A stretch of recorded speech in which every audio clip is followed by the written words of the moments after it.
Guru pertama yang telah kami wawancara ialah Puan Aida Zahara. Beliau berumur 38 tahun dan sekarang beliau berkhidmat di SMK Tun Said Nasir Ismail Johor Bahru. Beliau mula ditugaskan sebagai seorang guru pada tahun 2008 di SMK Taman Kuarsas Ampang selama 3 tahun. Kemudian, beliau berpindah ke Johor Bahru pada tahun 2012 kerana mengikut suaminya yang bekerja di Johor Bahru. Beliau telah berkhidmat sebagai guru matematik dan matematik tambahan selama 15 tahun. Bagi latar belakang pendidikan pula, beliau telah menerima pendidikan awal di SK Bukit Bintang dan SMK Bukit Bintang yang bertempat di Petaling Jaya. Kemudian, beliau menyambung pula pelajaran di Matrikulasi Negeri Sembilan selama 1 tahun dan seterusnya menyambung lagi pendidikan ke peringkat Ijazah Sarjana Muda Pendidikan Matematik dan mengambil minor kimia di Universiti Putra Malaysia selama 4 tahun. Guru kedua yang telah kami wawancara ialah Puan Nurfadilah binti Baharudin. Beliau berumur 39 tahun dan dilahirkan di Kuala Lumpur. Namun, sejak kecil beliau telah menetap di Kuantan, Pahang kerana kedua-dua ibu bapa beliau merupakan anak jati Pahang. Beliau mula berkhidmat sebagai seorang guru pada November 2007 di SMK Cini Pahang dan telah mengajar selama 16 tahun. Pada tahun ke-14, beliau dikatakan bertukar jawatan daripada berkhidmat sebagai Pegawai Perkhidmatan Pendidikan Siswazah PPPS kepada jawatan latihan di bawah Hadiah Latihan Persekutuan HLP. Pada awal pengajian Ijazah Sarjana Muda di Universiti Pendidikan Sultan Idris UPSI, beliau mengambil kursus Ijazah Sarjana Muda Pendidikan Sains dan mengambil minor Biologi. Sekarang, beliau sedang menyambung pengajian peringkat Doktor Falsafah di Universiti Malaya dan masih berjawatan latihan.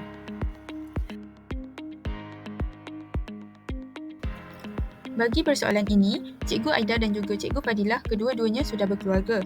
Ini menunjukkan mereka masih komited dalam menjalankan tanggungjawab mereka sebagai seorang guru di sekolah dan tanggungjawab mereka sebagai isteri dan ibu kepada keluarganya.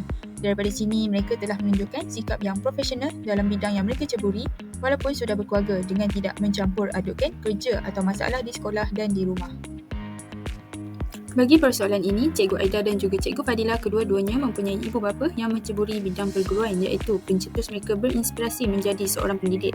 Justru itu, sejak dari kecil, Cikgu Aida dan Cikgu Fadilah terdedah dengan isu dan persekitaran sekolah sehingga mereka terinspirasi dengan ibu bapa mereka untuk menjadi seorang pendidik yang berjaya seperti sekarang. Bagi persoalan terakhir yang mempunyai persamaan data attribute adalah kedua-dua guru berpendapat bahawa insan guru perantis seharusnya mempunyai sifat sentiasa ingin menambah ilmu. Dengan adanya ilmu, insan guru perantis dapat mempelbagaikan teknik pengajaran dalam pengajaran. Menambah ilmu dari segi kemahiran pula turut diperlukan untuk menjadi seorang insan guru profesional.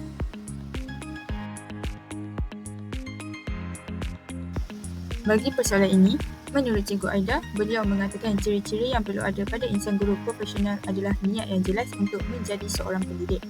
Ciri-ciri seterusnya adalah bersemangat menjalankan tanggungjawab yang diberi, iaitu menganggap segala kerja yang diberikan adalah peluang bagi insan guru perantis menyediakan diri sebelum menjadi insan guru profesional.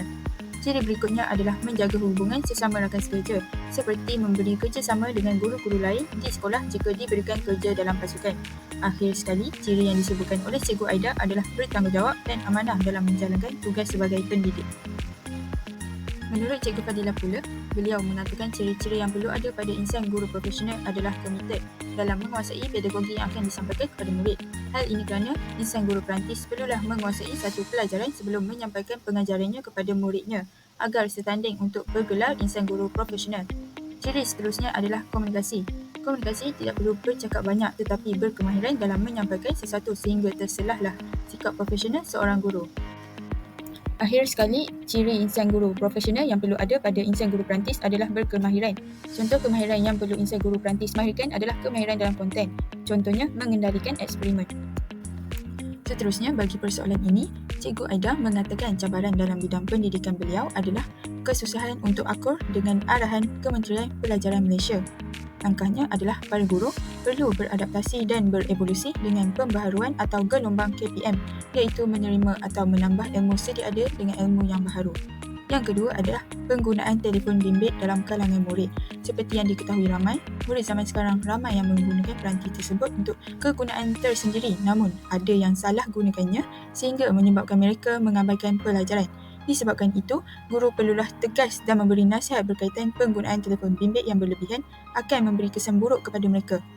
Akhir sekali, Cikgu Aida berpendapat bahawa cabaran yang dihadapi beliau adalah asas matematik yang lemah dalam kalangan murid-murid.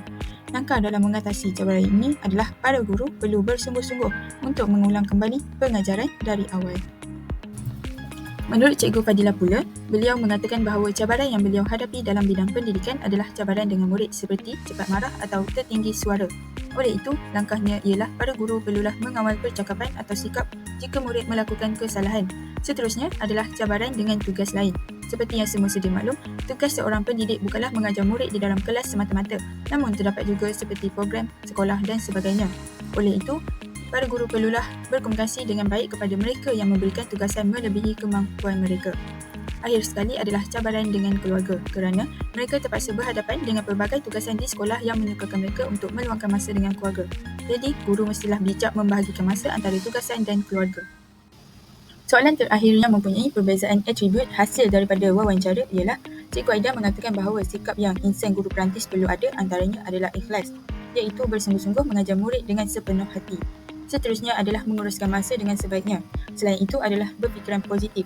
Emosi dan sikap saling berkait kerana apabila guru berfikiran negatif, sikap mereka akan menjejaskan PDP di dalam kelas. Disebabkan itu, guru perlulah profesional dan sentiasa berfikiran positif.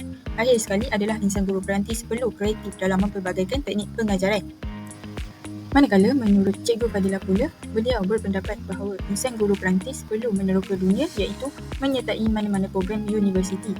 Hal ini kerana dengan menyertai program-program yang dianjurkan universiti akan dapat menambah kemahiran dan pengalaman insan guru perantis sebelum mereka bergelar insan guru profesional. Pengenalan model IGP Matematik. Model IGP Matematik diketengahkan oleh Muhammad Uzidullah. Matematik adalah hasil budaya yang dibina oleh pelajar melalui penglibatan dalam kelas matematik. Antara kepribadian guru matematik antaranya ialah kepribadian umum guru, kepribadian khusus guru matematik serta penghayatan matematik. Persamaan dan perbezaan guru bidang berdasarkan model IGP Matematik. Bagi persamaan, guru bidang tersebut merupakan guru yang bersemangat, berfikiran positif, menepati masa, bersedia mendidik murid, bertanggungjawab dan amanah serta mempelbagaikan teknik pengajaran. Manakala perbezaannya pula, guru tersebut adalah guru yang mahir dalam mengurus atau membahagikan masa untuk kerja serta keluarga. Pengenalan model IGP UPSI. Model IGP UPSI dibangunkan oleh sekumpulan penyelidik UPSI. Model ini ialah model proses dan situasi yang bermula pada peringkat permulaan program pendidikan guru. Hasil utama model ini ialah 3 E's, iaitu engage, empower dan emancipate. Pengalaman belajar dalam matlamat program persediaan untuk mengembangkan guru melalui atribut 3CIA, iaitu compassionate, collaborative, creative and innovative, dan adaptive. Persamaan dan perbezaan guru bukan bidang berdasarkan model IGP UPSI. Bagi persamaan, guru bukan bidang tersebut merupakan guru yang penyayang serta kreatif dan inovatif. Manakala perbezaannya pula, guru tersebut merupakan guru yang bersemangat.